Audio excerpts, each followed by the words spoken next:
ప్రభు అయిన యేసుక్రీస్తు నామములో కూడి చేరి వచ్చిన మీ అందరికీ వందనాలండి. వందనాలమ్మ. దేవునికి స్తోత్రం.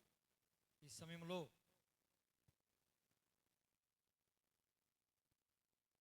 ఈనాటి వాక్య ధ్యానంలోనికి వెళ్ళిపోదాం. ఈనాటి వాక్య ధ్యానము కొరకై పరిశుద్ధ గ్రంథమైన బైబిల్లో నుండి అపోస్తులైన పౌలు గారు రోమీయులకు రాసిన పత్రిక 12వ అధ్యాయం 16వ వచనాన్ని చదువుకుందాం.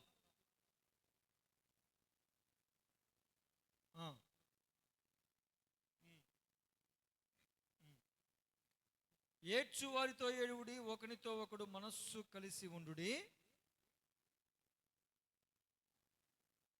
హెచ్చు వాటి యందు మనస్సుంచక తగ్గు వాటి యందు ఆసక్తులై ఉండుడి. దేవునికి స్తోత్రం కలుగునుగాక. హల్లెలూయా, హల్లెలూయా. దేవునికి స్తోత్రం. ప్రియమైన దేవుని బిడ్డలారా, హెచ్చు వాటి యందు మనస్సు ఉంచకూడదు, తగ్గు వాటి యందు మనస్సు ఉంచాలి. ప్రియమైన దేవుని బిడ్డలారా, తగ్గించుకోవడం అనేది ఒకరినొకరు తగ్గించుకోవడం అనేది మానేశారు. ఏమేరండి? తగ్గించుకోవడం అనేది మానేశారు. ఎవరికి వాళ్ళే హెచ్చించుకోవటమే మొదలుపెట్టారు, అలవాటు చేసుకున్నారు. బట్టలు వేసుకున్నంత ఈజీగా హెచ్చించుకోవడం మొదలుపెట్టేశారు. ఇప్పుడు ఎవరైనా మీకు ఏముంది అని అడిగితే వారికి ఉన్న దానికన్నా ఎక్కువ చెప్పేవాళ్ళే తప్ప ఉన్నది ఉన్నట్టుగా చెప్పేవాళ్ళు లేరు, తగ్గించి చెప్పేవాళ్ళు లేరు. ఉన్నారా అండి? లేరు. ఇంట్లో 10 రూపాయి ఉంటే రూపాయి చెప్తారు. అంటే అది ఏదైనా అంటే సగానికి సగం పెంచేస్తున్నారు. కారణం ఏంటంటే తగ్గించుకోవడం అనేది మానేసేసారు. అంతా హెచ్చించుకోవడమే. దీనికి కారణం కూడా లేకపోలేదు. దీనికి కారణం ఎవరో? మనమే. మనమే అంటే ఎవరో? ఇరుగు పొరుగు వారు, తెలిసినోళ్ళు, రక్త సంబంధికులు, వీళ్ళందరూ. కారణం ఏంటంటే ఇప్పుడు ఏమా మరి మీ ఇంట్లో ఏమైనా ఉందంటే ఏమీ లేదని నిజం చెప్పామనుకోండి, చిన్న చూపు. విలువిస్తారా? చిన్న చూపు చూస్తున్నారు. నిజం చెబితే, ఉన్నది ఉన్నట్టు చెబితే చిన్న చూపు. వాళ్ళ దగ్గర ఎందుకు లేదు చులకన అవటం, మనకెందుకు వచ్చిందిలే, వాళ్ళు మన ఇంటికి చూసారా పెట్టారా అని ఉన్నది లేనిది కలిపి హెచ్చించుకుని ఎక్కువగా చెప్పడం అలవాటు చేసుకున్నారు. అవునంటారా కాదంటారా? అది ఎవరైనా, అది ఏ విషయమైనా. ఉన్నది ఉన్నట్లు నిజం చెప్పే మనుషులు కరువైపోయారు. హెచ్చించుకోవడం ఎక్కువైపోయింది, ఎక్కువ చెప్పుకోవడం ఎక్కువైపోయింది, లేనిపోయింది చెప్పించుకోవడం ఎక్కువైపోయింది. అంత మాత్రమే కాదు, అసలు అబద్ధాన్ని కూడా గొప్పగా చెప్పుకోవడం అలవాటు అయిపోయింది. దీనండి, అబద్ధాన్ని కూడా గొప్పగా చెప్పుకోవడం అలవాటైపోయింది.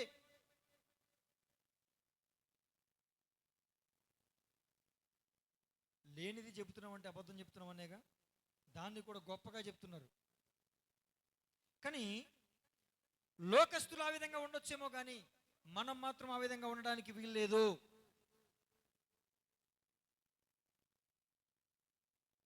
ఎందుకని? మనము దేవుని బిడ్డలము గనుక. నీకు ఉన్నది ఉన్నట్లు చెబితే చెప్పు, లేదా నోరు మూసుకుని మౌనంగా ఉండు. మౌనంగా ఉండు.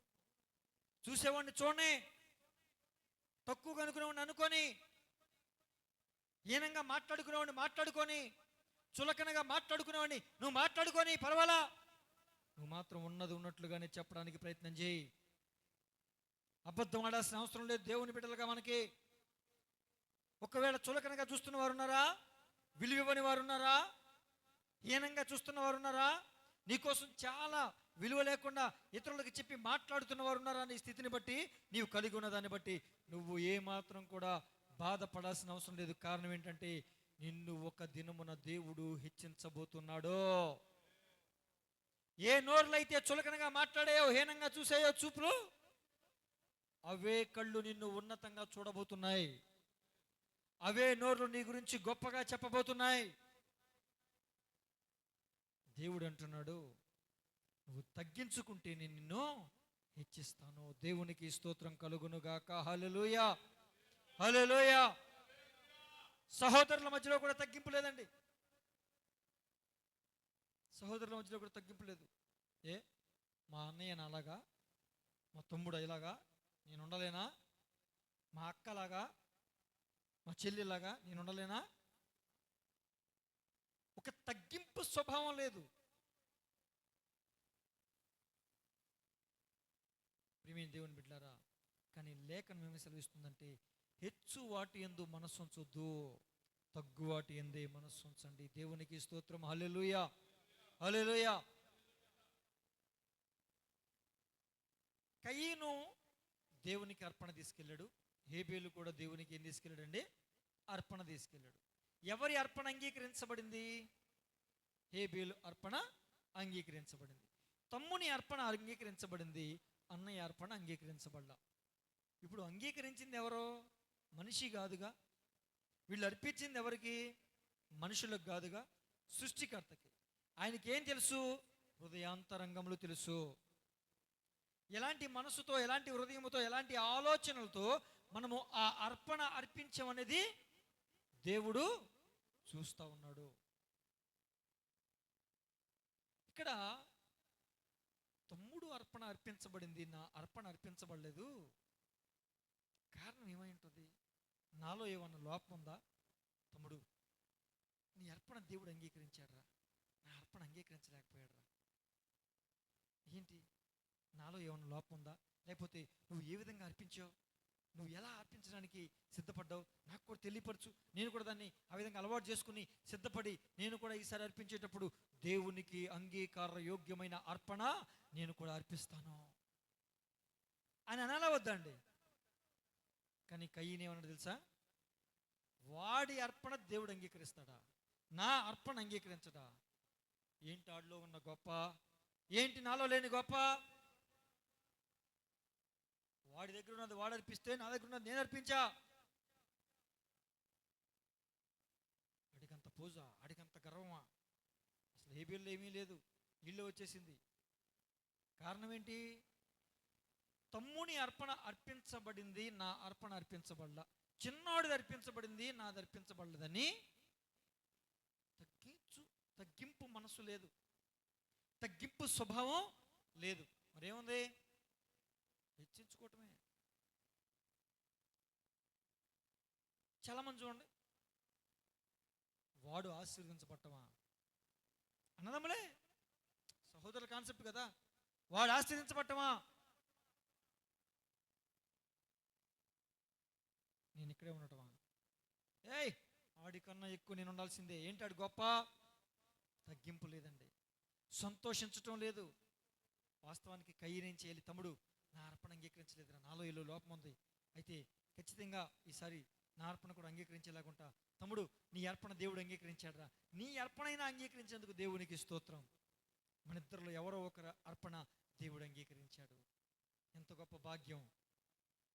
మన కుటుంబానికి ఈ గొప్ప భాగ్యం ఇచ్చాడు దేవుడు అని సంతోషించాలా వద్దండి?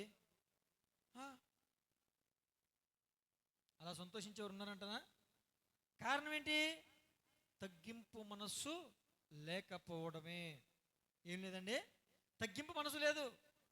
అక్క చెల్లెల్లో ఒకళ్ళు ఆశ్రయించబడి ఒకళ్ళు దీవె ఒకళ్ళు అలాగే ఉన్నారనుకోండి, వాళ్ళు ఆశ్రయించబడిపోయారు, వాళ్ళు ఆశ్రయించబడిపోయారు, వాళ్ళేనా ఏం చేశారో.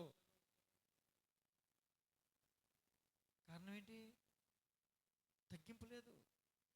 పోనీలే, మా తోడబుట్టినోళ్ళలో దేవుడు వాళ్ళన్నా ఆశీర్వదించాడు అని దేవునికి కృతజ్ఞత చెప్పి తగ్గింపు స్వభావాన్ని మనసును కలిగి జీవించేవారముగా మన ముందుముగాక. దేవునికి స్తోత్రం. ఇక భార్యాభర్తల మధ్యలో తగ్గింపు ఉండాలండి. ఏముండాలి? నువ్వెంత అంటే నువ్వెంత అని అనకూడదు, పట్టు విడుపులు ఉండాలి. ఇక ఎంతసేపు నువ్వెంత అంటే నువ్వెంత, నువ్వెంత అంటే నువ్వెంత అంటే మరి తగ్గించుకునేది ఎవరో? తగ్గించుకునేది ఎవరో? కొంతమంది భార్యలు భర్త ఒక స్థాయిలో ఉన్నా కూడా వీళ్ళని పట్టుకోలేం. ఎవరిని పట్టుకోలేమండి? వీళ్ళని పట్టుకోలేం. అసలు ఇక వీళ్ళ రాజ్యమే. బైబిల్లో కూడా యెజబెల్ అనే ఒక స్త్రీ ఉంది. ఆహాబు రాజు యొక్క భార్య. పాపం రాజు మంచోడే. ఎవరండి? రాజు మంచోడే. ఒక వ్యక్తి పొలం రాజుగారి పొలానికి ఆనుకుని ఉంది. అయితే ఆ పొలాన్ని చూసి రాజుగారు ఆశపడ్డారు. ఈ పొలం చాలా బాగుంది, నాకు నచ్చింది ఆ, అని, నేను రాజుని కదా అని వెంటనే, రే ఆ పొలం ఎవడు దాన్ని తీసుకురండి, రాయండి, నా పేరు మీద రాయండి, సంతకం పెట్టించండి అని అనలేదండి. అతన్ని పిలిచి, అయ్యా మరి నీ పొలం నాకు నచ్చింది, ఆ పొలం నాకు అమ్ముతారా? ఈ పొలానికి బదులు నేను ఇంకొక పొలం ఇస్తా, కానీ ఈ ఈ ప్లేస్ నాకు నచ్చింది కాబట్టి ఇది నాకు అమ్ముతావా అంటే, అతను అన్నాడు, అయ్యా మీకు చాలా ఉంటాయి, కానీ నా ఈ పొలం నా పిత్రార్జితం, నా పితరుల నుంచి కూడా వస్తున్నటువంటి ఆస్తి కాబట్టి నేను ఇవ్వలేనండి, నాకు బాధేస్తుందండి, నా తల్లిదండ్రుల నుంచి వస్తున్నటువంటి ఆస్తి అండి అని చెప్పాడు. అవునా, సరేలే పోనీలే, నీ సెంటిమెంట్లు నీకు ఉంటాయి, పోనీలే అని రాజు మౌనంగానే వెళ్ళిపోయాడు కానీ ఏమండి, ఎంతో కొంత కొంచెం ఒక రోజు 2 రోజులు బాధ ఉంటుంది కదండి. నచ్చిన పొలాన్ని కొనలేకపోయాం, నచ్చిన పొలం తీసుకోలేకపోయాం అని ఉంటుంది. ఎందుకంటే ఇప్పుడు సామర్థ్యం ఉండి కూడా, కొనగలిగే సామర్థ్యం ఉండి, ఒక స్థలం నచ్చిన తర్వాత దాన్ని కొనగలిగినంత డబ్బులుండి ఆ స్థలం అతను నేను అమ్మను అంటే కొంచెం బాధ ఉంటుందిగా. అది మనకు బాగా నచ్చింది, అవునా కాదండి? బాధ ఉంటుందా ఉండదా? డబ్బులు లేకపోతే పోన్లే, డబ్బులు లేవుగా ఇప్పుడు అని సరిపెట్టుకుంటాం. డబ్బులు ఉన్నాయి, కొనగలిగే సామర్థ్యం ఉంది, వాళ్ళు అమ్మని అంటున్నారు, బాధ ఉంటుందా ఉండదా? ఉంటుంది. బాధపడుతున్నాడు, అన్నం పెడితే ఇప్పుడు నాకు ఆకలి లేదు, నేను తినలే అని నీరసంగా కూర్చుని బాధపడతా ఉంటే యెజబెల్ వచ్చింది, భార్య వచ్చి, ఏమైందండి అలా ఉన్నారు? అర్థమైందండి? ఏమైంది అలా ఉన్నారు? మాట కూడా వేరేగా ఉంటుంది వ్యవహారం. కొంతమంది మాట భర్తతో మాట్లాడేటప్పుడు అదేదో పెద్ద అధికారం ఉంది, లేకపోతే నాకన్నా ఇంకెక్కువ ఎవరులే, ఇప్పుడు ఎలా మాట్లాడాలి? మాట్లాడే తప్పులేదు, అన్ని సందర్భాలు అలా కాదు కదా. అంటే ఏం లేదులే, ఏం కదలే అన్నాడు. పర్వాలేదు చెప్పు అంటే, ఇటు సంగతి మరి భార్య చెప్తారు కదండి. అంటే ఏం పర్వాలా, నువ్వు భోజనం చేసి రెస్ట్ తీసుకో, ఆ పొలం సంగతి నేను చూసుకుంటా. ఏం చూసుకుంటుందండి? పొలం సంగతే ఆమె చూసుకుంటుందంట, స్థలం సంగతే ఆమె చూసుకుంటుందంట. అంటే ఇప్పుడు ఆయన చూసుకోలేక చేతకాక వచ్చాడా? రాజుగారికి చేతకాక వచ్చాడండి ఇంటికి. న్యాయబద్ధంగా తీసుకోవాలి, ఎక్కడ కూడా అన్యాయ అక్రమంగా తీసుకోకూడదు అనే ఒక ఉద్దేశంతో వచ్చి, నచ్చిన పొలం కొనలేకపోయామే సర్లే అని బాధపడుతున్నాడు. ఏమేమందండి? ఆ పొలం విషయం నువ్వు మర్చిపో, నువ్వు ఆనందాన్ని రెస్ట్ తీసుకో, దాని సంగతి నేను చూసుకుంటానని కొంతమంది మనుషుల్ని పురమాయించి ఆ స్థలం ఎవరిదైతే ఉందో ఆ వ్యక్తిని చంపించేసింది. ఏం చేసిందండి? చంపించి ఆ పొలం తీసుకొచ్చి, ఇదిగో నువ్వు అడిగావు కదా పొలం, దస్తావేజులు ఇదిగో. చేయొచ్చా అలాగే? భర్తకి చేత కాక చంపించటం అన్యాయం, అక్రమం చేయొచ్చా? కొంతమంది స్త్రీలు న్యాయంగా ఉండరు, అంత అన్యాయమే, అక్రమమే, భర్త మీద అజమాయిషియే, భర్త మాటకు లోబడరు. అరే ఆయన అక్కడి నుంచి మౌనంగా వచ్చేసాడంటే పోనీలేండి, ఏం కాదులేండి, ఆ స్థలం కాకపోతే దానికన్నా మించిన స్థలాలు మళ్ళీ ఇంకా చాలా ఉంటాయిలేండి, అదేనా ఏంటి భూమి మీద ఇంకా బోలెన్ని స్థలాలు ఉంటాయి, చాలా స్థలాలు ఉంటాయి, దానికన్నా అందమైన మీకు నచ్చిన స్థలాలు ఇంకో చోట ఎక్కడైనా చూడండి, దాన్ని కొందాం అని చెప్పాలా వద్దండి భార్య? అలా చెప్పకుండా హెచ్చించుకుని నరహత్య చేపించి వచ్చింది. తర్వాత ఎలాగో ఆమె కూడా అలాగే చచ్చిపోయింది అనుకోండి. ఆ మాట దేవుడు చెప్పాడు, ఎలాగైతే ఆ వ్యక్తి రక్తం కార్యం చేయబడిందో అలాగే నీ రక్తం కూడా అలాగే జరుగుద్ది అని చెప్పాడు. అలాగే జరిగింది. దేవునికి స్తోత్రం. హల్లెలూయా, హల్లెలూయా. ఇక ఈ హెచ్చింపు స్వభావం ఎక్కువగా ఎక్కడ కనపడుద్దంటే అత్త కోడళ్ళ మధ్యలో కనపడుతూ ఉంటుంది, తోటి కోడళ్ళ మధ్యలో కనబడతా ఉంటుంది. ఏమంటారండి, ఆడపడుచు వదిన వీళ్ళల్లో కనబడతా ఉంటుంది. అంటే నేను తగ్గేదేంటి, అమ్మో నేను డౌన్ అయిపోతే, నేను తగ్గించుకుంటే వాళ్ళు నా మీద ఎక్కి తొక్కేస్తారు. ఎందుకు తొక్కుతారండి? ఎవరికంత అవసరం అండి తొక్కుతాం? ఎవరికంత అవసరం ఉంటారు తొక్కడం? అంత అవసరమా? ఎవరు తొక్కుతారు? అసలు నువ్వు తగ్గించుకుంటే, ఒకవేళ మొదట్లో నిన్ను చులకనగా చూసిన తర్వాత అమ్మో మా వదిన, మా ఆడబిడ్డ చాలా తగ్గింపు స్వభావం, నేనేదో మొదట్లో తప్పు కనుక్కున్నాను, కానీ వాళ్ళు వీళ్ళు చెప్పిన మాటలు నేను తప్పు కనుక్కున్నాను, కానీ మా ఆడబిడ్డ మమ్మల్ని చాలా ప్రేమిస్తుంది, మా వదిన మమ్మల్ని చాలా ప్రేమిస్తుంది, చాలా తగ్గించుకుంటుంది, నేనెందుకు చేయాలి, ఆ పిల్లకి నేను చేయటం ఏంటి అని మా వదిన ఎప్పుడు అనుకోదు. వాళ్ళ బిడ్డలాగా నన్ను చూసుకుంటుంది, సొంత చెల్లిలాగా చూసుకుంటుంది అని అనుకుంటుందా లేదండి? దీనికి పోయి హెచ్చింపు స్వభావం ఉండడం వల్లే బంధాలు దూరం అయిపోతున్నాయి, అనుబంధాలు తెగిపోతున్నాయి. అక్క చెల్లెలు కూడా అలా తగలబడ్డారు. ఒకే కడుపును పుట్టి చిన్నప్పటి నుంచి చక్కగా ఆడుకుని కూడా వీళ్ళు కూడా ఏం చేస్తున్నారండి, అలాగే తయారయ్యారు. హెచ్చింపు. తోటి కొడాలంటే చెప్పవసరంలా, నువ్వేనా తెచ్చావు, నేను తేలేదా, నీకన్నా ఎక్కువ నేను తెచ్చాను, నువ్వేం తెచ్చావు, నీకన్నా ఎక్కువ నేను పని చేశాను. ఒకడు ఒక పని ఎక్కువ చేసి ఇంకోడు ఒక పని తక్కువ చేస్తే దాంట్లో తప్పే ఉందండి? అందరూ ఒకేలాగా చేయగలిగే సామర్థ్యం దేవుడు ఇస్తాడా? ఇవ్వడు కదా. మరి ఇక్కడికి వచ్చేసరికి ఎందుకు అవుతుంది అంటే, ఒకటే, తగ్గింపు స్వభావం లేక హెచ్చించుకోవటమే. ఎంతసేపు నేను పని చేయడమేనా, వాళ్ళు పని చేయరా? పిలు, అక్క చెల్లి రా, ఇద్దరం కలిసి పని చేద్దాం. నువ్వు 70% చేస్తే 30% అన్న చేస్తారుగా. నువ్వు 70 చేస్తే వాళ్ళు 30 చేస్తారు కదా. కలిసి కలుపుకుని చేసుకోవడం నేర్చుకోవాలి. దీనికి కారణం ఏంటంటే, కొంతమంది నేను చేయడం ఏంటి, మళ్ళీ ఈ రకం ఉంటుంది. మళ్ళీ నేను చేయడం ఏంటి, నేను చాలా తీసుకొచ్చా, ఇక దాని గురించి అంత దరిద్రమైన విషయం కోసం మనం మాట్లాడుతాం ఎందుకులేండి. ఏం తీసుకొస్తారో అర్థం అవుద్దుగా. నేను అంత తెచ్చా, నేను పని చేయడం ఏంటి, నేను ఈ ఉద్యోగం చేస్తున్నా, నేను ఈ పని చేయడం ఏంటి. ఉద్యోగం చేస్తే నీ తోటికోళ్ళతో కలిసి పనిచేయడం తప్ప? దిగొచ్చేవి నువ్వు ఉద్యోగం. ఇప్పుడు నీ ఉద్యోగం ఏమన్నా పర్మనెంటా? తుమ్మితే ఊడిపోయే ముక్కులాగా ఉంటుంది ఒక్కొక్కరికి. సాఫ్ట్వేర్ కంపెనీ వాళ్ళకి దిక్కులు లేవు. ఇవాళ రేపు గవర్నమెంట్ జాబులకే దిక్కులు లేవు. అవునా కాదండి?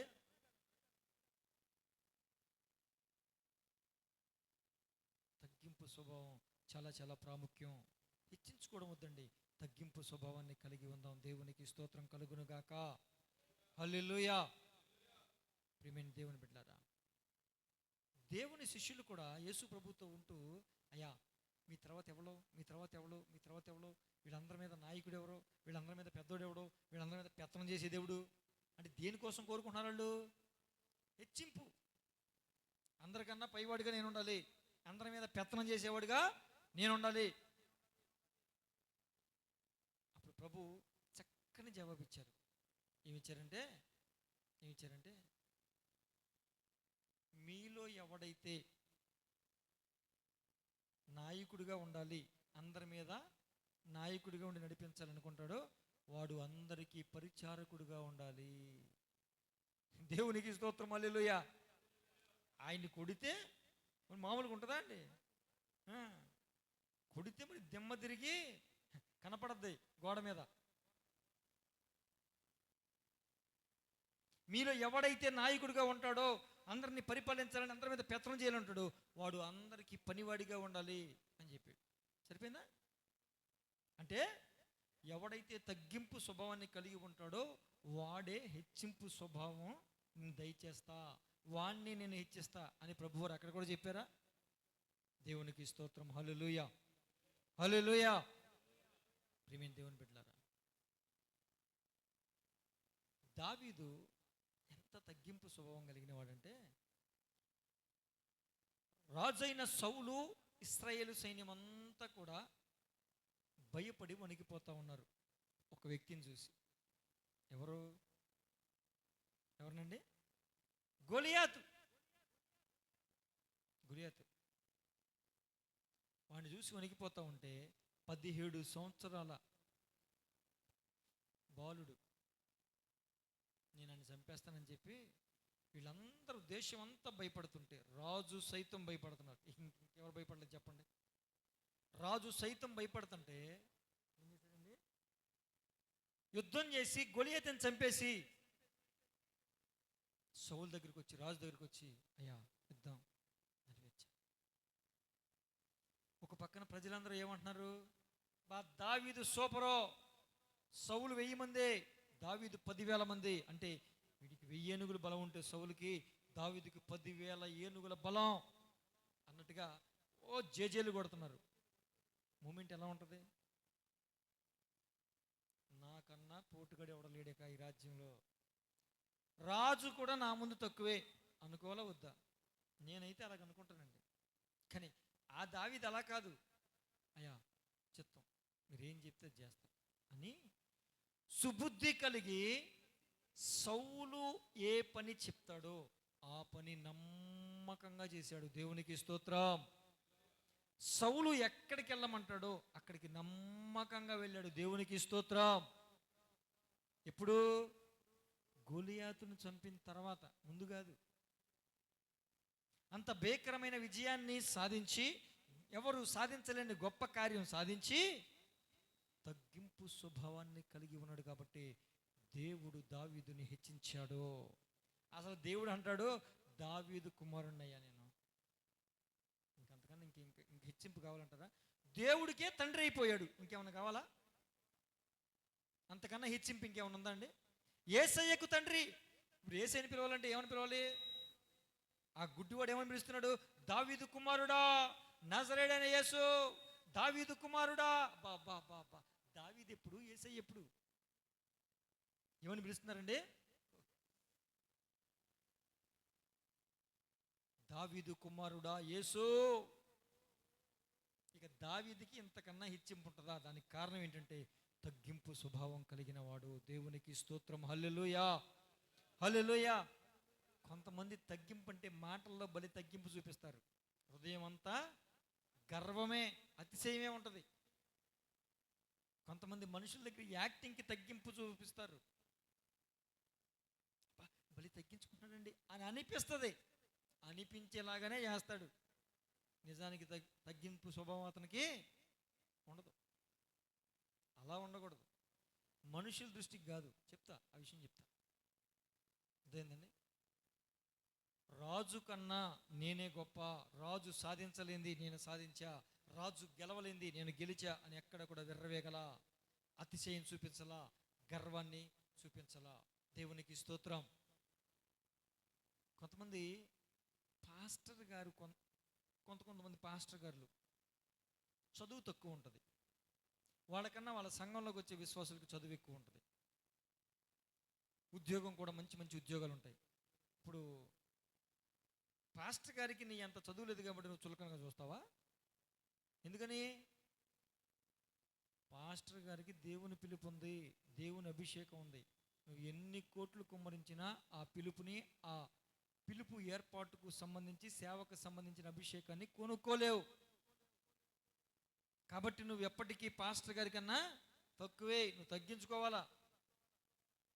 కొంతమందికి చదువు కూడా రాదండి. పాస్టర్ గారికి కొంతమందికి చదువు కూడా రాదు. అలాగని మా పాస్టర్ గారికి చదువు రాదండి, ఏదైనా వస్తే నన్ను చదవమంటారు, నాకే చూపిస్తారు ఈ మెసేజ్ ఏంటని. నువ్వు పెద్ద గొప్ప. ఆ దైవజనునికి చదువు రాదని ప్రభువుకు తెలుసు. ఆ దైవజనుడు ఎన్నుకున్నాడు, ఏర్పాటు చేసుకున్నాడు, పిలుచుకున్నాడు, అభిషేకించాడు, వాడుకున్నాడు. ఆ దైవజనుడికి సహకారిగా నిన్ను పెట్టాడు. ఆ దైవజనుడికి సహకారిగా నిన్ను కాబట్టి నీ ప్లేస్లో ఇంకోని పెడతాడు. నువ్వు తగ్గించుకునే ఉండాలి. దేవునికి స్తోత్రం. హల్లెలూయా. ఒకనొక ప్రాంతం ఉంది విజయనగరం జిల్లాలో, సాలూరు నుంచి 15 కిలోమీటర్ల కొండల్లోకి వెళ్తే వేటగాని వలస అని ఉంటుంది. అక్కడ ఒక పాస్టర్ గారు ఉంటారు. ఆయన పేరు బంగారు రాజు. ఏం పేరండి? బంగారు రాజు, ఆయనకి చదవడం రాదు. వాక్యం కూడా ఏదో 4 మాటలు, ఆయనకి తెలిసిన 4 మాటలు చెప్తాడు. ఆదివారం ఆరాధనలో ఖచ్చితంగా ఆరాధన చేస్తాడు. అక్కడి నుంచి వాస్తవానికి వాళ్ళకి ఏదైనా ప్రమాదం జరిగితే హాస్పిటల్కి రావాలంటే 15 కిలోమీటర్లు, అర్ధరాత్రి రావాలంటే ఇప్పుడు ఏమన్నా వాహన సదుపాయాలు ఉన్నాయేమో కానీ 10 సంవత్సరాల క్రితం అంత సదుపాయాలు ఏమి లేవు. రోడ్డు కూడా సరిగ్గా ఉండేది కాదు. ఏమండి, మధ్యలో వాగులు వస్తాయి, ఆ కొండలో నుంచి నీళ్ళు వచ్చి వర్షాలు వస్తాయి, ట్రాన్స్పోర్టేషన్ సరిగ్గా ఉండదు. అర్ధరాత్రి అయినా అపరాత్రి అయినా కొండల్లో నుంచి దిగి వచ్చి ఆయన బట్టుకెళ్ళి ప్రార్థన చేయించుకుంటారు. ఎలాంటి రోగమైనా తగ్గిపోతుంది. దేవునికి స్తోత్రం. హాస్పిటల్ అవసరంలా. ఒరే నాయన, ఆయన పిలుపు, ఆయన ఏర్పాటు, ఆయన అభిషేకం, ఆయన వరం, దైవజనుల్లో ఉంచిన గొప్పతనం. ఆయనకన్నా నీలో చదువు ఉండొచ్చు, ఈ లోకంగా వ్యాపారం ఉండొచ్చు, ధనం ఉండొచ్చు, ఇంకేమైనా ఉండొచ్చు. నువ్వు తగ్గించుకుని ఉండాలి దైవ సేవకుని దగ్గర. నీకు ఎక్కువ మాట్లాడడానికి లేదేక. నువ్వు ప్రార్థన చేస్తే జరుగుద్ది ఆ కార్యం. ఎన్ని కార్యాలు జరిగాయో ప్రతి వారం సాక్ష్యం చెప్తారు అక్కడ.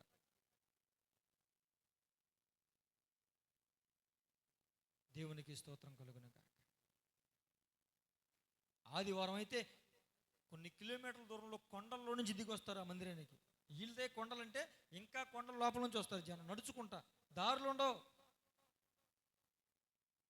మనోళ్ళకి మంచి దారులుండి, చక్కని రోడ్లుండి, చక్కటి మందిరాలుండి, అన్ని ఏర్పాట్లు ఉంటే, ఒకవేళ నడవలేకపోతే ఆటో ఫెసిలిటీ, బండి ఫెసిలిటీ అన్నీ ఉంటే మందిరానికి రావడానికి ఒక్కొక్కరికి బాధ, ఒక్కొక్కరికి బాధ. రారు మందిరాలకి. ఆదివారం మందిరంలో గడుపుదామనే ఆ ఆలోచన, ఆశ ఏమీ ఉండదు. లోకంలో తిరగడానికి వెళ్ళమను, ఎన్ని గంటలకైనా రెడీ అయిపోతారు. లోకంలో ఉన్న స్నేహితులతో కలిసి ఎక్కడికైనా పార్క్కి, పిక్నిక్కి, ఆ రోజంతా ఏదైనా ప్లాన్ చేసుకుని తిరగడానికి వెళ్ళమను, పొద్దున్నే 4 గంటలకు కూడా లేచిపోయి 5 గంటలకల్లా రెడీ అయ్యి వెళ్ళిపోతారు. అదే మందిరానికి రమ్మను, మంచం మీద డొల్లుతారు.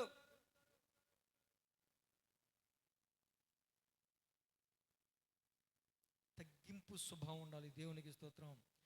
సౌలు రాజు, దావీదు ఒక సామాన్య పౌరుడు. సౌలు చేయలేని పని, సౌలు చేయలేని యుద్ధం, సౌలు సాధించలేని విజయం, దావీదు యుద్ధాన్ని చేసి విజయాన్ని సాధించిన తర్వాత కూడా సౌలు గారి దగ్గరికి వెళ్ళి మీరేం చెప్తే అదే చేస్తానండి అని తగ్గించుకుని సౌలు చెప్పిన మాట అల్లా విన్నాడు. దేవునికి స్తోత్రం. హల్లెలూయా, హల్లెలూయా, హల్లెలూయా. యేసు ప్రభువు గారి కోసం చెప్పాలంటారా? ఒక్క మాట చదవండి. ఫిలిప్పీలకు రాసిన పత్రిక 2వ అధ్యాయం, ఫిలిప్పీలకు రాసిన పత్రిక 2వ అధ్యాయం 8వ వాక్యం. 2:8. మరియు ఆయన మనుష్యునిగా కనబడి మరణము పొందునంతగా, అనగా సిలువ మరణము పొందునంతగా విధేయత చూపినవాడై తనను తాను తగ్గించుకొనెను. దేవునికి స్తోత్రం. హల్లెలూయా. చిన్నప్పటి నుంచి కూడా తగ్గించుకుని వచ్చాడు. ఇక ఏమండి, అసలు యేసు ప్రభు వారు బాప్తిసం పొందాలంటారా? అవసరం అంటారా? వాస్తవానికి అయితే ఆయన 100కు 100% దేవుడు, 100కు 100% మానవుడు. ఏమండి, బాప్తిసం పొందాల్సిన అవసరం లేదు. ఇప్పుడు బాప్తిసం పొందాలంటే ఒక మనిషి ద్వారా పొందాలి. దేవుడు మనిషి ద్వారా బాప్తిసం పొందాలి. నేనేంటి, మట్టి మనిషి, నేనేం తయారు చేసిన మనిషి దగ్గర నేను వెళ్ళి బాప్తిసం తీసుకోవడం ఏంటి? నాకు అవసరంలా బాప్తిసం. ఒకవేళ నాకు అవసరం అయితే నాకు నేనే వెళ్ళి బాప్తిసం పొందేస్తా, మునిగేస్తా అని అనుకున్నాడు అండి దేవుడు. యోహాను బాప్తిసం ఇస్తా ఉంటే అక్కడికి వెళ్తే బాప్తిసం ఇచ్చి యోహాను అంటాడు, అయ్యా నేను నీ ద్వారా బాప్తిస్మం పొందవలసిన వాడనై ఉండగా నీవు నా యొద్దకు బాప్తిస్మాన్ని పొందడానికి రావడం చాలా ఆశ్చర్యాన్ని కలిగిస్తుందంటే నీతి యావత్తు ఇలాగూ జరుగుట మంచిది. అనేకులకు మాదిరిగా ఇది ఈ విధంగా జరగాలి. నువ్వు నాకు బాప్తిస్మం అని తనను తాను ఎంతగానో తగ్గించుకుని ఒక నరమాతృని యొద్ద బాప్తిస్మాన్ని పొందినవాడు. ఇక ఇలా చెప్పుకునే పోతే ప్రతిసారి తగ్గింపు స్వభావం కనబడుతూనే ఉంటుంది. ప్రియమైన దేవుని బిడ్డలారా, యేసు ప్రభువే తను తాను తగ్గించుకుని తండ్రి దగ్గర ఉండడం గొప్ప భాగ్యమని ఎంచక, పరలోకంలో మహిమలోకంలో వేలాది కోట్లాది దూతల స్తుతులు నాకు అవసరం లేదనుకుని రిక్తునిగా మారడానికి, మన కోసం ప్రాణాన్ని అర్పించడానికి తనను తాను తగ్గించుకుని ఆ మహిమను వీడి మనిషిగా ఈ లోకానికి దిగి వచ్చాడు. ఇంకెన్ని చెప్పమంటారు ప్రభువు కోసం? అంతలాంటి తగ్గింపు స్వభావం కలిగిన వాడు కనుకనే తండ్రి యేసయ్యను హెచ్చించాడు. దేవునికి స్తోత్రం కలుగును గాక. హల్లెలూయా. ఏమండి, 2వ దినవృత్తాంతాల గ్రంథం 12వ అధ్యాయం 7వ వచనాన్ని కనుక మనం చదివితే అక్కడ ఉంటుంది, తగ్గించుకోవడం వలన నాశనం నుండి తప్పించబడతాం, దేవుని ఉగ్రత నుంచి ఏం చేస్తామండి? కాపాడబడతాం. హల్లెలూయా, హల్లెలూయా. తగ్గించుకుంటే ఏం చేస్తామండి? నాశనం నుంచి, దేవుని ఉగ్రతలో నుంచి రక్షించబడతాం. తగ్గించకూడదు అనుకోండి, ఏం జరుగుద్ది? శిక్షించబడతాం. అంతే కదా అర్థం? అంతేనమ్మా? కోరహు, అబిరాము, దాతాను వాళ్ళతో పాటు ఒక 250 మందిని ఇశ్రాయేలు జనాంగంలో ఒక గుంపుగా తయారు చేసుకున్నారు. తయారు చేసుకుని మోషే దగ్గరికి వచ్చి అంటారు, మోషే, అహరోను, ఏంటి ఇశ్రాయేలు అందరి మీద మిమ్మల్ని మీరు పెద్ద గొప్పగా హెచ్చించుకుంటున్నారేంటి? ఏంటి మీరు మీలో గొప్ప, మీరే పరిశుద్ధులా? ఇశ్రాయేలు సర్వ సమాజం అంతా కూడా పరిశుద్ధులే అని వ్యతిరేకంగా లేచారు. అప్పుడు మోషే ఏమన్నాడు తెలుసా? రేయ్, మీరంతా ఆఫ్టర్ ఆల్ మీరు 250 లక్షల మంది జనం నా వెనకాల ఉన్నారు, నేనే నాయకుడిని, నోరు మూసుకుని కూర్చో అని అనలేదండి.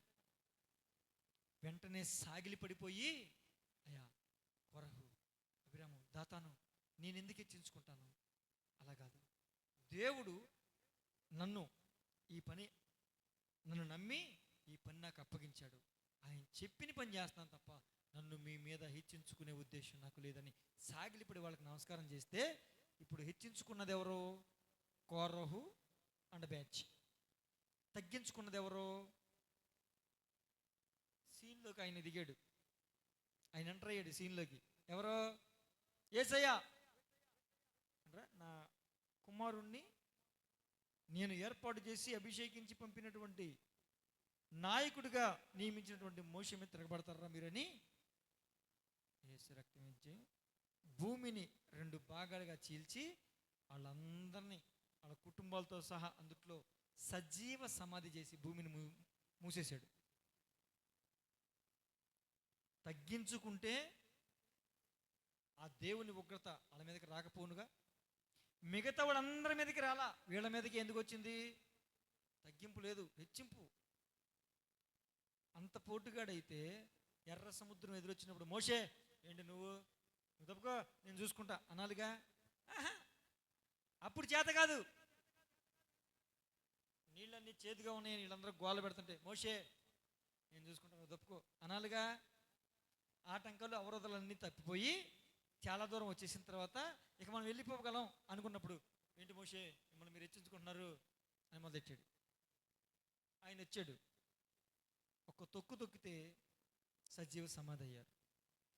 తగ్గించుకున్న వానికి దేవుని శిక్ష రాదు, తగ్గించుకున్న వాని మీదకి దేవుని ఉగ్రత రాదు. తగ్గించుకుంటే తాను తన కుటుంబం రక్షించబడుద్ది, కాపాడబడుద్ది. దేవునికి స్తోత్రం కలుగును గాక. రేపొద్దున రాబోతున్న ఉగ్రతలో కూడా నీవు నీ కుటుంబం కాపాడబడాలంటే నిన్ను నీవు తగ్గింపు కలిగి జీవించే వ్యక్తిగా ఉండాలి. దేవునికి స్తోత్రం కలుగును గాక. హల్లెలూయా. అందుకే మత్తయి సువార్త 18:4 అంటాడు, బిడ్డల వలె తగ్గించుకున్నవారే, బిడ్డల వలె తమను తాము తగ్గించుకున్నవారే పరలోక రాజ్యంలో గొప్పవారిగా ఉంటారు. హల్లెలూయా. బిడ్డల్లాగా తగ్గించుకుంటానంట పరలోక రాజ్యంలో ప్రవేశిస్తారని చెప్పలా. పరలోక రాజ్యములోనే ఏం చేస్తారండి? గొప్పగా ఉంటారంట. దేవునికి స్తోత్రం. హల్లెలూయా, హల్లెలూయా. దేవుని పరలోక రాజ్యంలో గొప్పవారిగా నువ్వు ఉండాలంటే ఇక్కడ తగ్గింపు స్వభావాన్ని కలిగి ఉండాలి. హల్లెలూయా, హల్లెలూయా. అలాగే కొరింథీయులకు రాసిన 2వ పత్రిక 11వ అధ్యాయం 7వ వచనాన్ని గనక మనం చూస్తే అక్కడ పౌలు గారు మాట్లాడతారు, మిమ్మును హెచ్చించాలని మీకు దేవుని సువార్తను ప్రకటించడానికి నేను తగ్గించుకుని మీకు సువార్త ప్రకటిస్తే, ఉచితంగా సువార్త ప్రకటిస్తే నేనేమన్నా పాపం చేసిన ఉన్నాయనా ఈ రోజున? మిమ్మల్ని హెచ్చించాలని కదా, దేవుని చేత మిమ్మల్ని మీరు దీవించబడాలి, దేవుని చేత మీరు హెచ్చించబడాలి, దేవుని రాజ్యంలో మీరు రావాలి, దేవుడు మిమ్మల్ని బహుగా దీవించాలి, మీకు సత్యం తెలియాలి అని మీకు సువార్త నేను ఉచితంగా బోధించాను, ఉచితంగా అందించాను. నన్ను నేను తగ్గించుకున్నాను. నా స్థాయి ఏంటో తెలుసా? ధర్మశాస్త్రాన్ని క్షుణ్ణంగా తెలిసిన వాడిని, దేవుని మర్మములు అనే గృహానికి నిర్వాహకుణ్ణి, అసలు కొత్త నిబంధన సంఘానికి పునాదులు వేసిన వాడిని. ఇలా చెప్పుకుంటూ పోతే ఎన్నో. అంత గొప్పని నేను తగ్గించుకుని ఉచితంగా మీకు సువార్త మీరు హెచ్చించబడాలని ప్రకటిస్తే నేను పాపం చేసిన ఉన్నాయనా? ఈరోజు మీరు నా మీద తిరగబడుతున్నారు, హెచ్చించుకుంటున్నారు, లెక్కలు ఎంతనంగా చూస్తున్నారు అన్నాడు. నిజమే కదండి. దైవ సేవకులు కొంచెం హెచ్చించుకున్నారు, కొంచెం ఇలా మనం ఇంట్లో తగ్గేది అన్నారనుకోండి, ఆ పాస్టర్ చాలా గేరండి, అమ్మో ఆ పాస్టర్ చాలా ఎక్స్ట్రా అండి, అస్సలు తగ్గించుకోండి. పాస్టర్ అంటే అలాగ ఉండాలా? పాస్టర్ అంటే అలాగ ఉండకూడదు. అరే ఆ పాస్టర్ చూస్తే అబ్బే ఎవడు అసలు తగ్గింపు స్వభావం లేనుడు మాట్లాడే మాట. సరే పోన్లే, విశ్వాసులు అలా ఫీల్ అవుతారేమో అని పాస్టర్ గారు తగ్గించుకున్నాడు అనుకోండి, మనకన్నా మనమే ఇతని మీద బెటరే, మనకన్నా చాలా తక్కువగా ఉన్నాడే, నడిచి వస్తున్నాడు, సైకిల్ కూడా లేదు, మనకి బండి ఉంది, అతనికి స్కూటీ ఉందబా, మనకి లచ్చన్నర బండి ఉంది. అబ్బో, నీకు అర్థమైందా? అంటే దైవ సేవకుడు తగ్గించుకుంటే నిన్ను హెచ్చించుకుంటున్నావు, నువ్వు గౌరవం ఇవ్వవు, విలువ ఇవ్వవు. అంటే నడుచుకుంటా, నేను ఎప్పుడూ ఒక మాట చెప్తూ ఉంటా చాలా సందర్భాల్లో, నడుచుకుంటా వచ్చి సువార్త చేసే సేవకుడికి ఒకలాంటి విలువిస్తారు విశ్వాసులు, సైకిల్ మీద వచ్చి సేవ చేసే పాస్టర్ గారికి ఒకలాంటి విలువిస్తారు, బైక్ మీద వచ్చి సువార్త చేసే పాస్టర్ గారికి ఒకలాంటి విలువిస్తారు, కారు మీద వచ్చి సువార్త చేస్తే ఒకలాంటి విలువిస్తారు. అవునా కదండి? కోటు సూటు బూటు వేసుకుని నలుగురు మనుషుల్ని ఎంట వేసుకుని వస్తే వాళ్ళకి ఇచ్చే విలువ ఇంకోటి ఉంటుంది. మరి ఇప్పుడు నిన్నేమనాలి? ఓ విశ్వాసే, నిన్నేమనాలి? పాస్టర్ తగ్గించుకుంటే నీకు చులకనా? అదే అన్నాడు, నేనేమన్నా పాపం చేశానా? నేను తగ్గించుకుని మీకు సువార్త ఉచితంగా ప్రకటించడం నేను చేసిన పాపమా? నాకు హెచ్చించుకోవడం చేత కదా? నా స్థాయి ఏంటో నేను చూపించుకోవడం నాకు చేతగాక నేను తగ్గించుకుంటున్నాను. తగ్గించుకోవడం చేతగాక నేను పాపం చేసిన అయిపోయానా మీకు అని అడుగుతున్నాడు. బిడ్డలారా, తగ్గింపు స్వభావం చాలా చాలా గొప్ప విషయం. దేవునికి స్తోత్రం. హల్లెలూయా, హల్లెలూయా. నాకు చెప్పాను కదండి, మనుషుల దృష్టికి తగ్గింపు స్వభావం కలిగిన వాడు అన్నట్లుగా, ఈమె తగ్గింపు స్వభావం కలిగింది అన్నట్లుగా మాటల్లోనూ ప్రవర్తనలోనూ మనిషి ముందు యాక్టింగ్ చేస్తారు. దేవుని లేఖనం ఏమని సెలవిస్తుందో తెలుసా? యాకోబు పత్రిక 4వ అధ్యాయం 10వ వచనంలో దేవుని లేఖనం ఈ విధంగా సెలవిస్తూ ఉంది. యాకోబు పత్రిక 4:10లో, ప్రభువు దృష్టికి మిమ్మును మీరు తగ్గించుకొనుడి, అప్పుడు ఆయన మిమ్మును హెచ్చించును. దేవునికి స్తోత్రం. ఎవరి దృష్టికి తగ్గించుకుంటే హెచ్చించబడతావు? ప్రభువు దృష్టికి, మనుషుల దృష్టికి కాదు. ప్రభువు దృష్టికి నిన్ను నువ్వు తగ్గించుకుంటే దేవుడు నిన్ను హెచ్చిస్తాడు. దేవునికి స్తోత్రం. హల్లెలూయా. ఈ మాటలు నేను చెప్పామనుకోండి, కొంతమంది ఏమంటారంటే వాళ్ళకి అనుకూలంగా మార్చుకుని ఒక వాక్య రిఫరెన్స్ చెప్తారు. ప్రభు ఏమని చెప్పాడండి? పై వాటిని వెతకమన్నాడు, కింద వాటిని ఎతకకూడదు అన్నాడు, పై వాడిగానే ఉంచుతున్నాడు, కింద వాడిగా ఉంచనన్నాడు. అసలు ఆ సందర్భం ఏంటి? ఆ వాక్యం ఏంటి? ఆ వ్యాఖ్యానం ఏంటి? ఆ కాంటెక్స్ట్ ఏంటి? పై వాటిని వెతకమన్నాడు కాబట్టి మేము ఇలా ఉంటాం, మాకు గర్వం, అతిశయం, హెచ్చింపే, మేము ఎందుకు తగ్గించుకోవాలి? మేము పై వాళ్ళం, మేము రారాజు కుమారులం, మేము రారాజు బిడలం, మా తండ్రి రాజులకు రాజు. ఓరి నీ గర్వం ఉన్నప్పుడే నీ తండ్రి ఎవడో తెలిసిపోయిందిరా నాయన. నీలో గర్వం, అతిశయం, తగ్గింపు లేదు అంటే నీ తండ్రి ఆడు, ఏసై కాదు. నువ్వు ఫీల్ అయిపోతున్నావు అలాగా అమాయకుడా. ప్రభువు దృష్టికి మిమ్మల్ని మీరు తగ్గించుకోండి, ప్రభువు మిమ్మల్ని హెచ్చిస్తాడు. దేవునికి స్తోత్రం కలుగును గాక. కనుక హెచ్చు వాటి యందు మనం మనసు ఉంచక తగ్గు వాటి యందే మనం మనస్సు కలిగి ఉందాం. దేవుని దృష్టికి తగ్గించుకుందాం, దేవుని చేత హెచ్చింపబడదాం. అట్టి కృప ప్రభువు మనందరికీ దయచేసి ఆయన దృష్టికి తగ్గించుకుని ఆయన చేత హెచ్చింపబడే కృప మనకి నిండుగా మెండుగా దయచేసి నడిపించునుగాక. ప్రార్థన చేసుకుందాం.